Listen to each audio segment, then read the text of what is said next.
성경 봉독하겠습니다. 오늘 우리가 함께 볼 하나님 말씀은 느헤미야서 13장 1절로 3절과 28절로 31절입니다.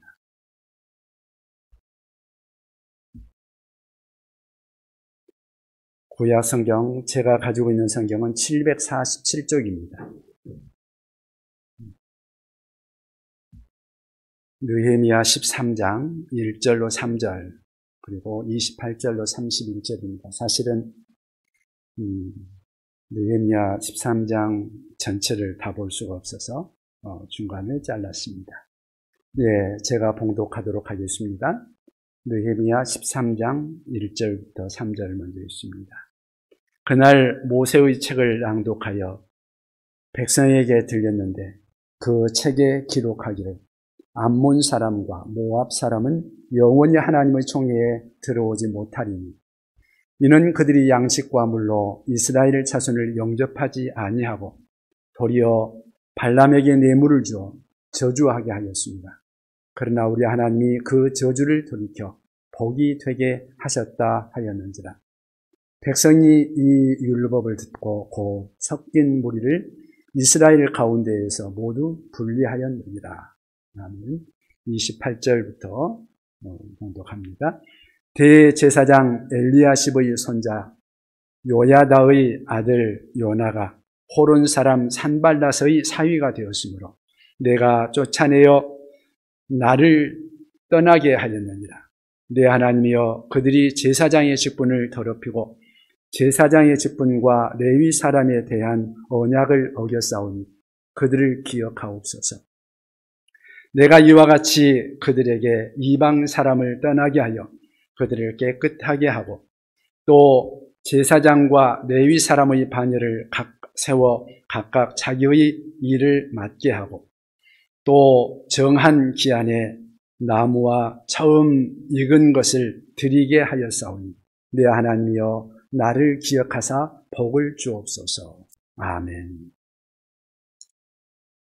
오늘 이 시간에는 행복을 지키는 삶의 원리라는 제목으로 함께 말씀을 나누고자 합니다.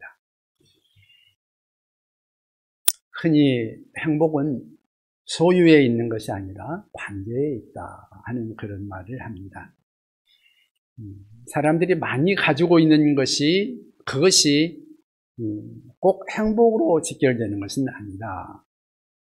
오히려 많고 적고 간에 서로의 좋은 관계를 서로 사람들이 가지고 살아갈 수 있고 서로를 알아주고 서로 인정해주며 서로가 좋은 관계를 가질 때 그 안에서 행복감이 넘친다. 그렇게 말할 수 있을 것입니다. 우리가 하나님과의 관계에서도 마찬가지입니다. 더욱이 우리 하나님 관계는 더욱 중요한 것이라고 할 수 있을 것입니다. 우리 하나님과의 관계가 우리가 지금 사람들과 하나님이 죄로 인하여 원수되었는데 그 하나님과의 관계가 회복되는 것만이 우리 하나님의 은혜와 복을 받는 길이라고 하는 것이죠. 하나님과의 관계가 회복될 때 하나님으로부터 은혜가 오고 하나님으로부터 우리에게 기쁨이 오며 하나님의 복이 우리에게 임하게 되는데 바로 이러한 관계에서 오는 행복, 이것이 참 행복이라고 말할 수 있을 것입니다. 오늘 본문 말씀은 이스라엘 백성들의 생활 중에서 가장 암흑기였던 바벨론 포로 생활을 마치고 그들이 고국으로 돌아왔을 때의 이야기입니다. 그들이 너무 고통스러웠던 그 바벨론의 포로 생활, 너무너무 고국으로 돌아가고 싶었는데 그들이 돌아가지 못하다가 드디어 우리의 하나님의 은혜로 그들이 고국에 돌아왔습니다. 꿈에 그리던 고국 돌아와서 성벽을 재건하고 또 성전을 짓고 하나님께 예배를 드립니다. 그것이 그들에게 얼마나 좋았는지 꿈만 같았습니다. 하나님과의 관계를 바르게 맺기 시작하니 그들에게 정말 더 이상의 기쁨이 없을 만큼 그들은 천국과 같은 삶을 살았습니다.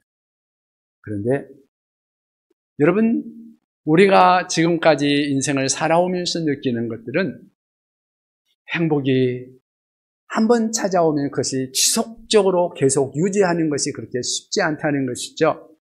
우리의 가정생활, 직장생활, 또 교회 안에서의 생활, 모든 우리의 신앙생활들을 우리가 해오면서 돌아볼 때 내가 한동안 행복하다 하는 것을 느끼는 그 순간이 얼마 동안 유지되었던가, 그것을 유지하는 것 그렇게 쉽지 않았음을 우리는 기억할 것입니다.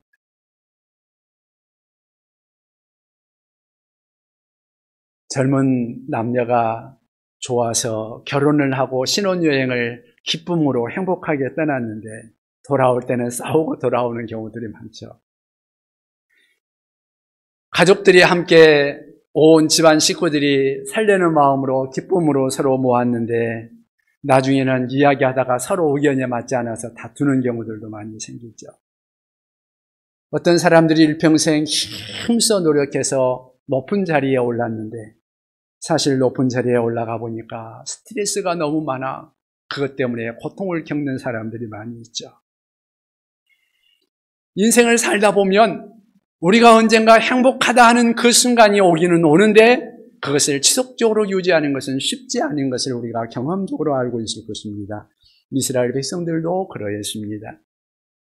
그들이 고향 땅에 돌아와서 고국에서 이제 성전을 짓고 성벽도 짓고 자유롭게 감사하며 예배하며 생활하는 것이 행복하고 기쁨이 넘쳤는데, 그런데 그것이 그렇게 오래가지 못했습니다. 그들의 지도자로 있었던 느헤미야가 잠시 바벨론으로 돌아갔을 때 그 이스라엘 백성들 가운데 문제가 생기기 시작했습니다. 삶의 원칙이 무너지고 그들 가운데서 갈등이 생기고 다툼이 일어나기 시작합니다. 오늘 본문 6절, 7절 말씀에 보면 그때는 내가 예루살렘에 있지 아니하였느니라, 여기서 내가라고 말할 때는 바로 느헤미야를 말합니다. 그가 잠시 왕에게 이제 바벨론 그 땅으로 돌아가서 그곳에서 생활하는 동안에, 그러니까 느헤미야가 있던 때는 바벨론이라기보다는 메데바사죠. 그때에 그곳에서 잠시 가 있는 동안에 문제가 생긴 겁니다. 그래서 다시 왕 아닥사스다에게 가가지고 다시 또 말미를 구합니다. 바벨론 왕 아닥사스다 32년에 내가 왕에게 나아갔다가 며칠 후에 왕에게 말미를 청하고 예루살렘에 이르러서야 엘리야십이 도비야를 위하여 하나님의 전뜰에 방을 만든 악한 일을 안지라. 무슨 말인가 하면 하나님의 성전에는 제사장과 그리고 레위인들 외에는 사실은 그곳에서 거주하면 안 되죠. 그리고 그것은 하나님 앞에 예배하기 위해서, 제사하기 위해서 필요한 것들만 두는 곳이죠. 그런데 암몬 사람 도비야가 그곳에 들어와 있었다, 그러한 말입니다. 그래서 그를 쫓아내고 정결케 하는 그런 일들을 느헤미야가 합니다. 느헤미야가 급히 돌아와서 그러한 상황들을 보고는 그들의 삶 속에 이러한 모습이 있는 것을 보고 우리 하나님 앞에서 다시 이스라엘 백성들을 모아놓고 새롭게 그들이 어떻게 해야 우리 하나님과의 관계에서 바르게 될 수 있는가, 어떻게 해야 그들이 지금까지 고국에 돌아와가지고 누렸던 그 행복한 삶을 다시 계속해서 지킬 수 있을 것인가, 그러한 삶의 원리를 다시 한번 강조하고 있는 내용입니다. 그래서 오늘 우리가 생각해 볼 것은 그것입니다. 행복을 우리가 계속해서 지키기 위해서 우리는 어떻게 하면 이 행복을 계속해서 지킬 수 있을까? 오늘 말씀 본문을 중심으로 해서 함께 나누어 보기를 원합니다. 첫 번째는 하나님의 말씀을 붙들고 살아야 한다는 것입니다. 하나님의 말씀을 붙들고 사는 것, 그것이 우리가 하나님과의 관계에서 바로 서며 행복한 삶을 계속해서 유지해가는 가장 중요한 기준이 될 것입니다. 느헤미야가 없는 동안 이스라엘 백성들이 방황합니다. 흔들립니다. 갈등했습니다. 왜 그랬을까요? 그들이 하나님의 말씀을 망각했기 때문이죠. 하나님의 말씀을 알면서도 그 말씀을 잊어버리고 그 말씀을 등한히했기 때문에 그렇습니다. 그래서 느헤미야가 돌아오자마자 우선적으로 했던 일이 뭐냐? 1절 말씀해 보니까 그날 모세의 책을 낭독하여 백성에게 들렸는데 그 책에 기록하기를 암몬 사람과 모압 사람은 영원히 하나님의 총회에 들어오지 못하리니 이렇게 말하고 있습니다. 또 3절에 백성이 율법을 듣고 그 섞인 무리를 이스라엘 가운데에서 모두 분리하였느니라. 하나님의 말씀을 듣고 그 말씀대로 따랐다. 그러한 말이 되겠죠. 왜 백성들이 하나님의 말씀을 듣겠는가? 백성들을 회복시키는 것은 하나님의 말씀밖에 없다는 것이죠. 말씀을 들을 때 그 말씀이 마음에 힘이 되고 그 말씀을 우리가 들어서 그 말씀에 순종할 때 우리의 삶이 회복될 수 있기 때문입니다. 말씀 회복이 곧 우리 하나님의 은혜와 축복의 그러한 회복이라고 할 수 있을 것입니다. 이것이 느헤미야의 확신이요 성경의 가르침인 것이죠. 이스라엘 백성들은 과거에 주변에 있는 여러 나라들로부터 많은 어려움을 겪었습니다. 그들이 처음 고국에 포로로 갔다가 돌아왔을 때 그들이 성벽을 짓는 것도 주변에 있는 나라들이 얼마나 방해를 했는지 모릅니다. 그럴 때 그들이 일심단결하여 52일 만에 그 무너진 예루살렘 성벽을 쌓습니다. 재건하자마자 느헤미야가 했던 것이 무엇입니까? 학사 에스라를 초청하여 학사 에스라를 통하여 온 백성들을 모아놓고 하나님의 말씀을 듣는 것이었습니다.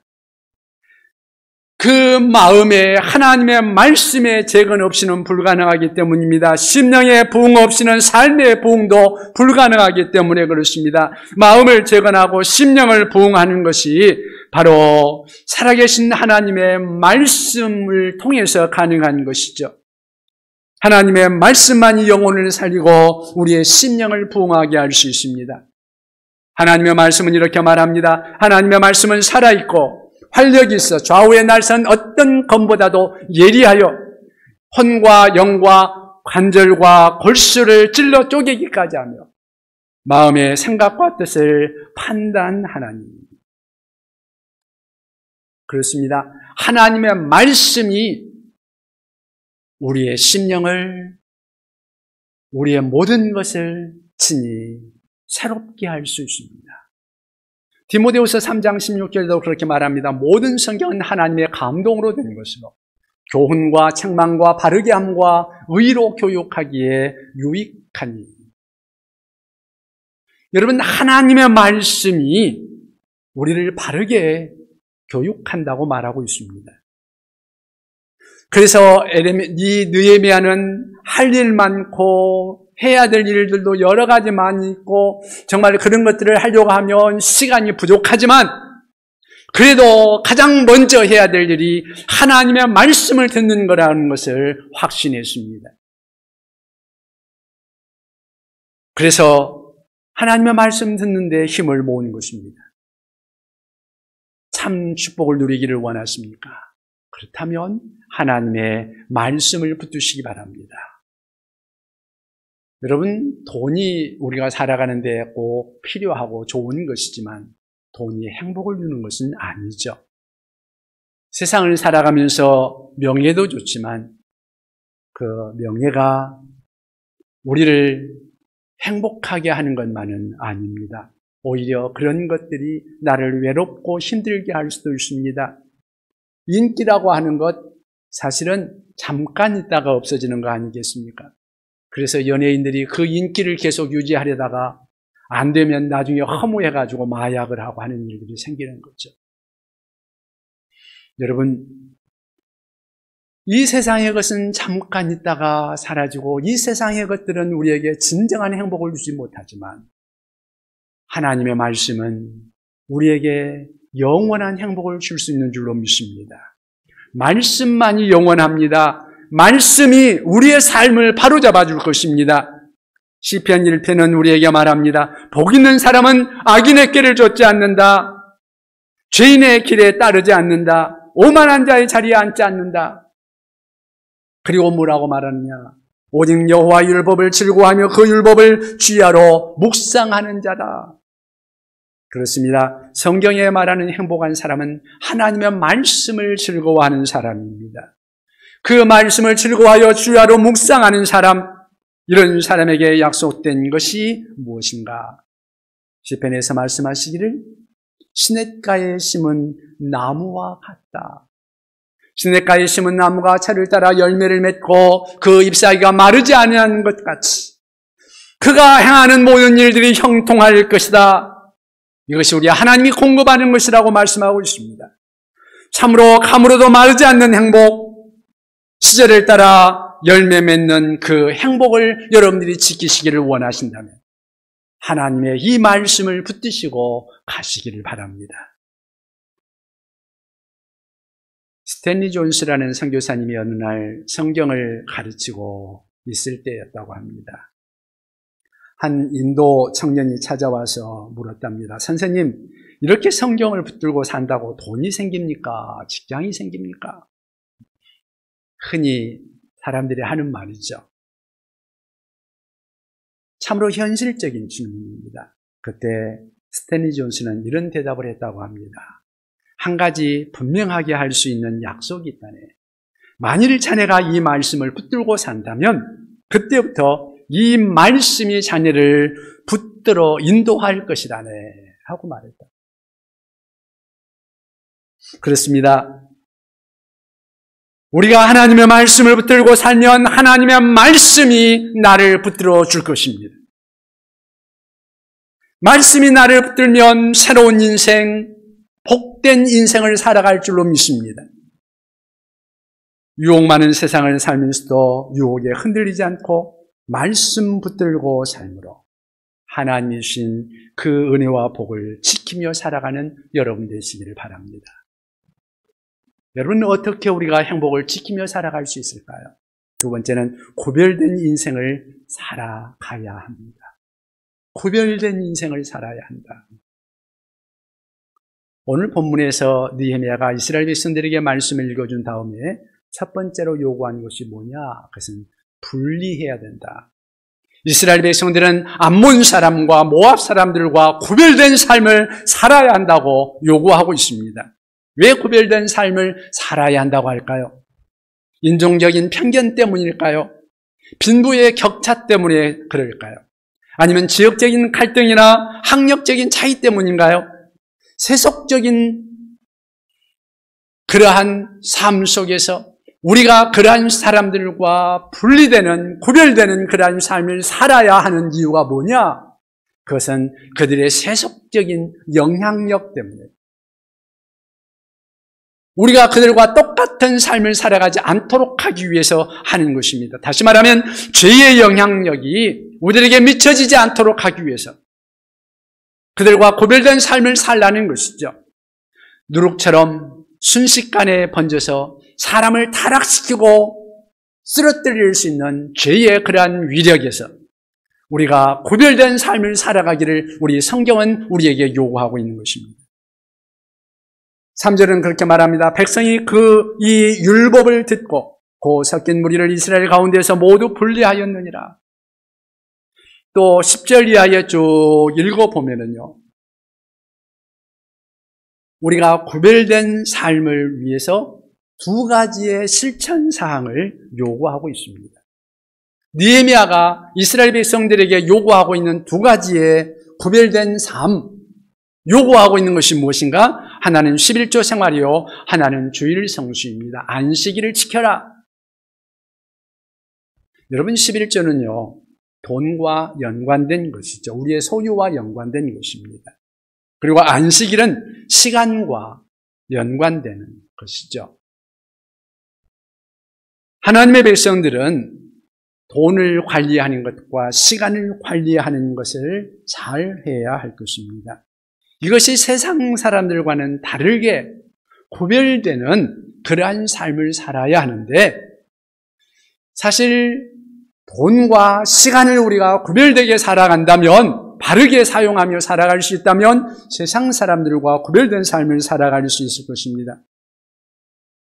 그리고 우리 인생을 승리하는 삶을 살아갈 수 있을 것입니다. 그렇다면 돈 관리를 어떻게 해야 되는가 하는 거 참 중요하죠. 사람들은 일반적으로 생각을 합니다. 내가 번 돈 내 마음대로 나의 행복을 위해서 사용하는 것, 내가 자유롭게 쓰면 되는 거 아니냐, 그렇게 생각할 수 있죠. 옳다고 말할 수 있을 것입니다. 그런데 다가 아닙니다. 우리가 꼭 생각해야 되는 것이 있습니다. 내가 번 돈, 사실은 그 돈은 성경적으로 보면 내 돈이 아니라는 것입니다. 나는 그 돈을 벌기는 했지만 그 돈을 관리하는 청직이라는 것입니다. 여러분 생각해 보십시오. 이 하늘을 지으신 분이 누구십니까? 이 땅을 지으신 분이 누구십니까? 사람을 지으신 분이 누구입니까? 온 땅의 동식물을 다 지으신 분이 누구입니까?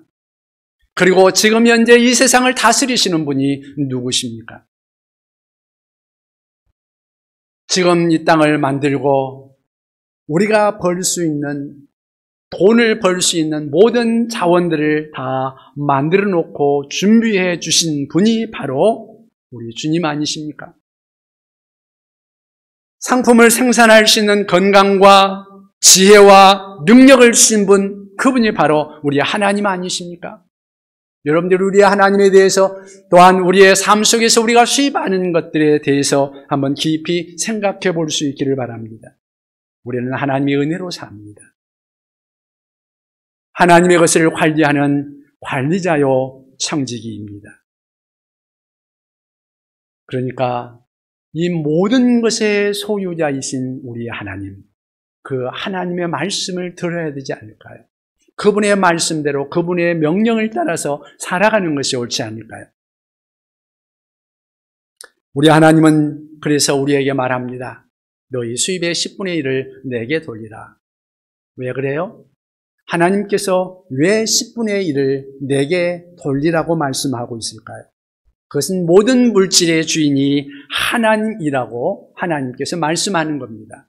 그러면서 너희가 그것을 인정하라고, 하나님이심을, 물질의 주인이 하나님이심을 인정하라고 우리 하나님께서 말씀하고 있는 것입니다. 이것을 기억하고 이것을 인정하고 삶으로 그것을 보여주는 신앙 고백이 바로 11조라고 할 수 있을 것입니다. 그래서 11조를 하나님께 드리고 나머지 10분의 9는 그래 내 마음대로 사용해도 되는 건가요? 내가 쓰고 싶은 대로, 내가 사용하고 싶은 대로 마음대로 사용하는 것, 그것이 11조의 원리인가? 아니요. 11조의 원리는 네가 수입을 얻은 그 모든 것들이 하나님으로부터 받은 것이다. 그러니 그것이 하나님의 것인 것을 인정하라는 것이죠. 11조 드리는 것 그 자체가 중요하다기보다는 내가 소유하고 있는 내 수입, 내 모든 물질들이 하나님의 것임을 인정하는 것에 그 중요성이 있습니다. 그래서 내가 가지고 있는 그 나머지 10분의 9도 하나님이 기뻐하시는 대로 하나님의 뜻을 따라 하나님의 영광을 위해 사용하는 것이 옳다는 것입니다. 그런데 10분의 1도 드리지 못하는 사람, 그 사람이 어떻게 말씀에 순종해서 하나님의 뜻대로 자기의 물질을 사용할 수 있겠습니까? 주님의 뜻대로 물질을 사용하지 못하면서 어찌 하나님으로부터 물질의 축복을 우리가 구할 수 있겠습니까? 하나님이 주신 그 물질을 누리며 하나님이 주시는 그런 행복을 누리기를 원하거든 여러분들은 여러분의 모든 소유가 하나님의 것임을 인정할 수 있기를 바랍니다. 그래서 이스라엘 백성들의 참된 행복을 열망했던 느헤미야가 강조한 것이 뭔가 11조 생활의 회복이었습니다. 너희들 11조 생활해야 된다. 청지기의 자리에서 하나님의 뜻대로 물질을 사용해야 된다. 이것이 회복되고서야 하나님의 행복이 우리에게 임한다는 것입니다. 그런데 이때 이스라엘 백성들이 이 말씀을 듣고 일어나는 변화가 있습니다. 그것이 13장 12절 말씀입니다.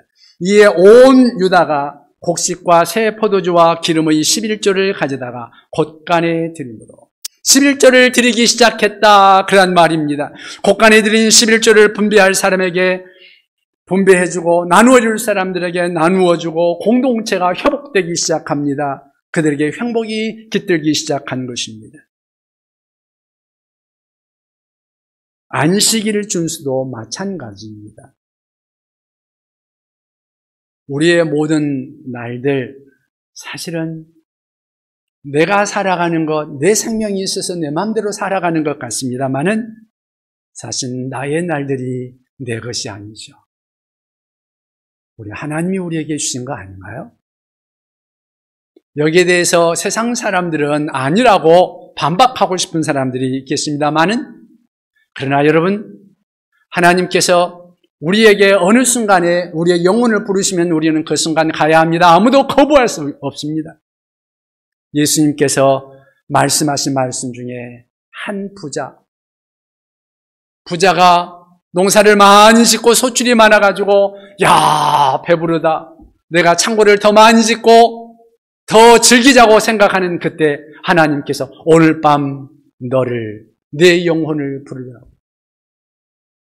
그러면 너의 쌓아놓은 그것이 누구 것이 되겠느냐고 우리 주님이 말씀하시는 그 말씀 나오잖아요.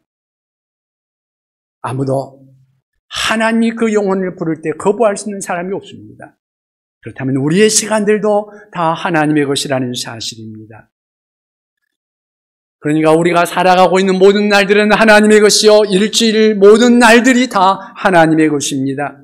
그중 하루를 구별하여 우리 하나님께 예배하며 하나님을 섬기라는 것입니다.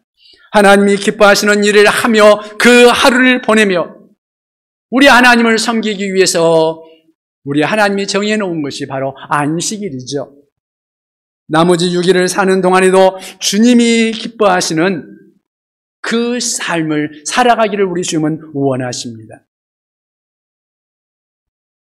시간의 주인이 하나님이신 것을 인정하는 것, 그것이 바로 안식일을 지키는 것입니다. 우리가 주일날 하나님 앞에 나와서 예배하는 것, 이것이 바로 시간의 주인이 하나님이신 것을 인정하는 것이죠. 그리고 나머지 6일의 주인도 우리 하나님이신 것을 인정하는 것이 필요한 것입니다. 그래서 매 순간마다, 날마다 우리 주님의 기뻐하시는 뜻을 따라 살아가는 것, 그것이 하나님의 사람들의 자세라고 할 수 있습니다. 그런데 어떤 성도가 하나님이 명하신 그 하루마저도 주님의 뜻대로 구별하지 못하고 주님의 뜻대로 사용하지 못한다면 6일을 어떻게 주님의 뜻대로 살아갈 수 있겠습니까? 그래서 느헤미야는 이스라엘 백성들을 책망하는 말이 13장 17절에 나오고 있는데요. 내가 유다의 모든 귀인들을 꾸짖어 그들에게 이르기를 너희가 어찌 이 악을 행하여 안식일을 범하느냐. 안식일을 범하고서야 어떻게 6일 동안을 우리 주님 기뻐하시는 대로 그리스도인다운 삶을 살아갈 수 있겠습니까? 이렇게 흘러가는 속에서 그리스도인으로서의 삶을 우리가 온전하게 회복하며 살아갈 수 있겠습니까? 여러분, 주일날 우리 하나님 앞에 나와서 우리 하나님을 섬기는 것을 생각해 보십시오. 주일날 나와서 하나님 앞에 예배를 드리며 또 그 안에서 하나님 앞에 예배 드리기 위해서 필요한 것들을 준비하며 우리 하나님 앞에 여러분의 마음을 드리고 예배를 드릴 때 그것을 통해서 우리 하나님이 여러분을 기뻐하시고 받으실 줄로 믿습니다.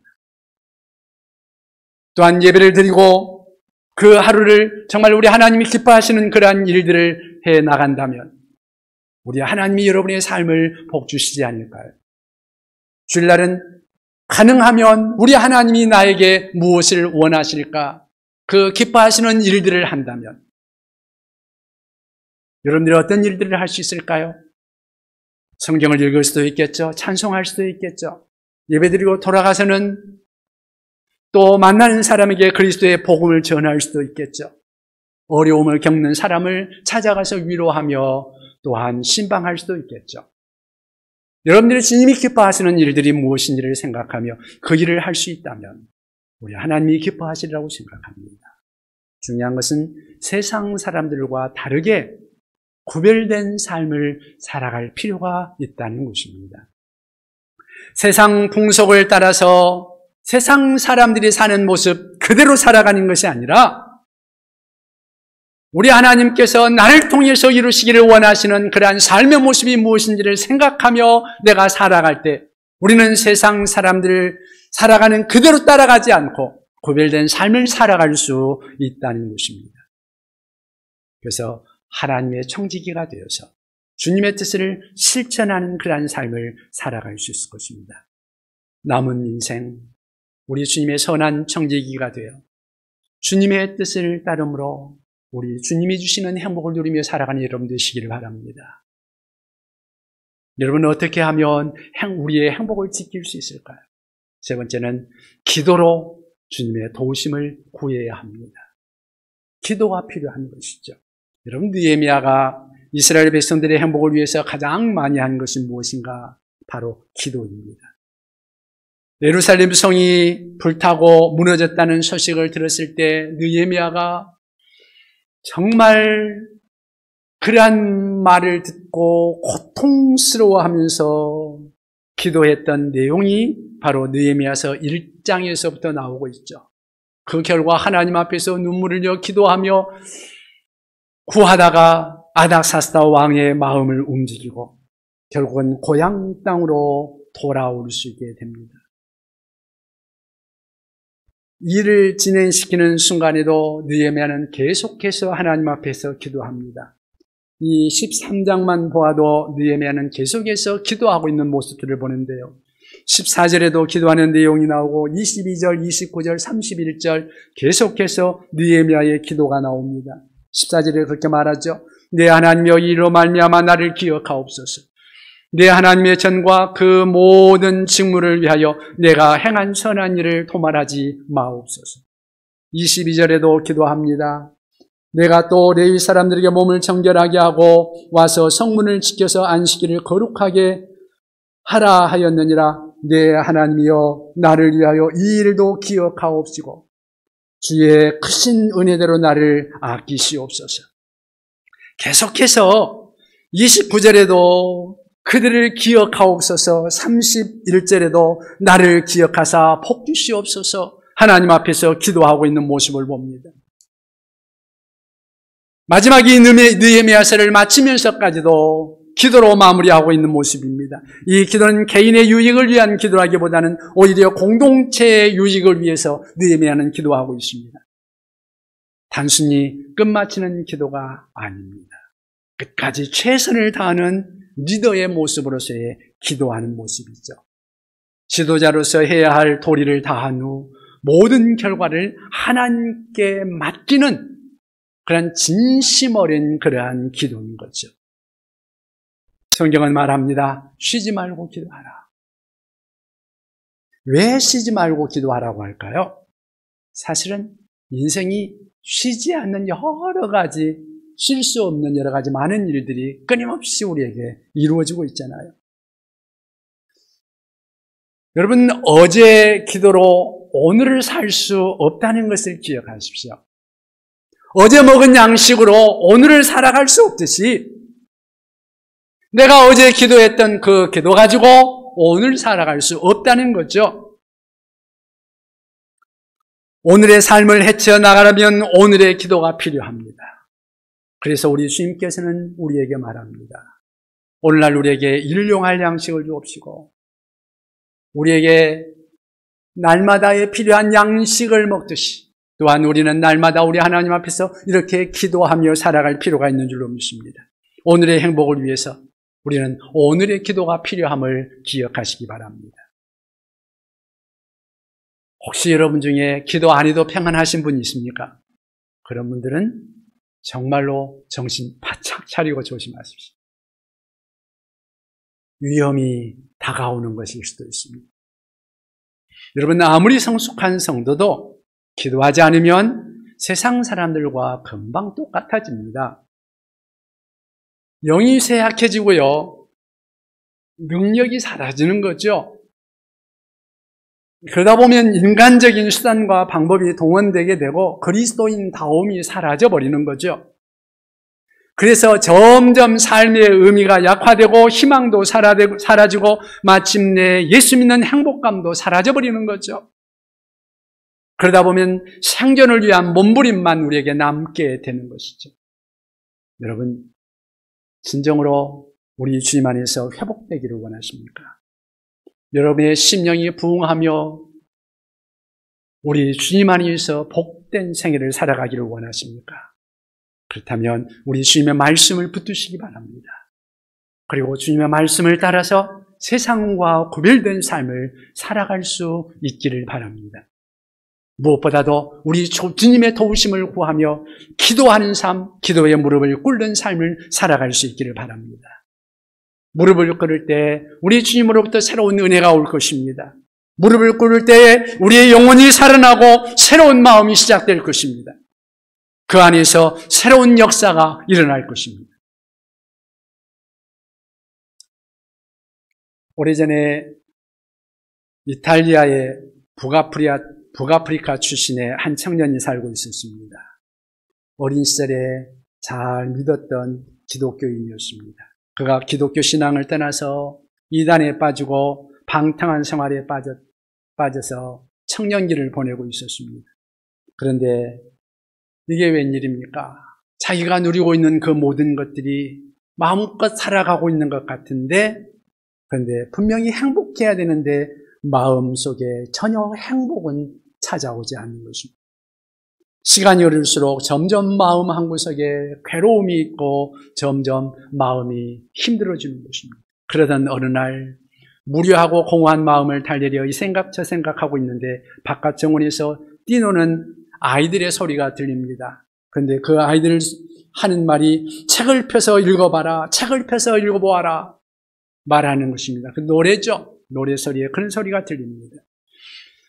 그 소리가 그 순간에 이 청년의 가슴을 두드렸습니다. 그래서 얼른 돌아보니까 한편에 책 한 권이 눈에 들어오는데 자세히 살펴보니까 성경입니다. 얼마나 안 읽었는지. 그 책에 먼지가 소복이 쌓여 있었습니다. 잠시 망설이다가 그 책을 오랜만에 한번 펴서 봐야 되겠다 싶어서 책을 딱 펼쳤습니다. 그런데 제일 처음 딱 펼쳐서 읽은 부분이 바로 로마서 13장 12절이었습니다. 밤이 깊고 낮이 가까웠으니 어둠의 일을 벗고 빛의 갑옷을 입자. 방탕하거나 술 취하지 말며 음란하거나 호색하지 말며 다투거나 시기하지 말고 오직 주 예수 그리스도로 옷 입으라. 그에게 정확하게 딱 주는 그러한 말씀이었습니다. 그 말씀이 가슴을 파고들었습니다. 주체할 수 없는 어떤 격한 감정이 그의 심령에 찾아오면서 그 자리에서 무릎을 꿇고 하나님 앞에 기도하며 펑펑 울기 시작합니다. 그리고 주님 앞에 약속합니다. 하나님, 이제는 세상과 결별하며 하나님 뜻대로 살아가겠습니다. 그러한 구별된 삶을 살아가기를 결심합니다. 그가 기도하고 일어났을 때 그는 새로운 사람이 될 수 있었습니다. 그리고 기독교 역사상 가장 유명한 위대한 사람으로 거듭나게 됩니다.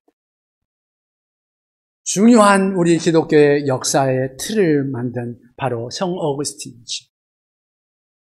여러분, 어거스틴에게 일어났던 결단이 무엇입니까? 하나님의 말씀을 붙들겠다는 것입니다. 세상과 구별된 삶을 살아가겠다는 것입니다. 하나님 앞에 무릎을 꿇겠다는 것입니다. 그리고 그 순간 그가 그렇게 목말랐던 행복이 그를 찾아왔고 그의 삶을 변화시켰고 놀라운 일들이 일어났던 것입니다. 여러분, 정말 우리가 우리 하나님 앞에서 바로 서기를 원하거든 우리도 주님 앞에 이 말씀 붙들고 우리 주님과 동행하며 주님 앞에 기도하며 세상과 구별된 그러한 행복한 복된 우리 주님이 주시는 삶을 살아갈 수 있기를 주님의 이름으로 축원을 드립니다. 기도하겠습니다. 하나님